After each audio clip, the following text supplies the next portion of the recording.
A competitive bid underwriting is mostly used for a municipal tax-backed security such as a general obligation bond, otherwise known as a GO. Why? Because most municipalities are required to go with the lowest bidder in order to keep its net interest cost, the interest payments on the bond, as low as possible. So in order to help it issue municipal bonds, a municipality will hire a financial advisor to help it structure the issue. The process officially begins when the municipality takes out an ad in a publication known as the bond buyer. This ad is called the official notice of sale, and it's a solicitation for an interested underwriter to submit its bids.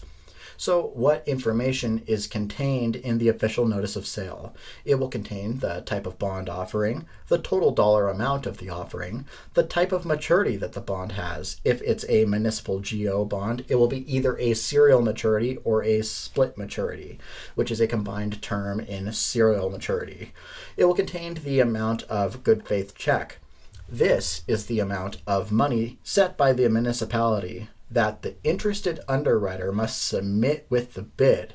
It's important to understand that the good faith check is binding for the underwriter, but not the issuer. It's binding on behalf of the underwriter because once the underwriter submits the bid with the check, the underwriter is saying, in effect, I will stand by this bid. It's a good faith check. They won't back away from it.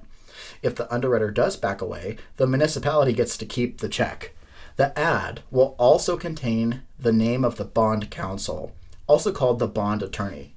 The attorney attests to three things about the bond: the validity, the legality, and the tax-exempt status of the bond.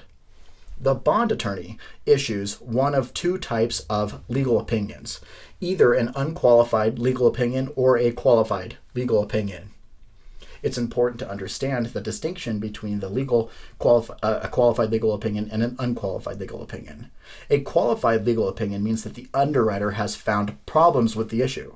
An unqualified legal opinion means that the issue is free of problems, so the one that is preferred is the unqualified legal opinion.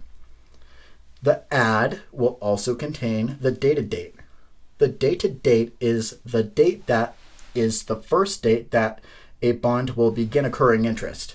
It will also contain the last day to submit bids. And remember that all bids must be submitted with a good faith check.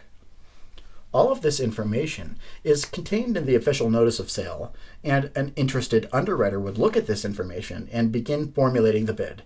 However, before formulating the bid, the underwriter must decide whether it wants to bid on the issue alone or form a syndicate to bid. The underwriter will typically bring in other financial services firms who will form a syndicate. Each member of the syndicate must sign an agreement among underwriters. As soon as the syndicate is formed, the underwriter becomes the lead underwriter, and it will act on behalf of the entire syndicate.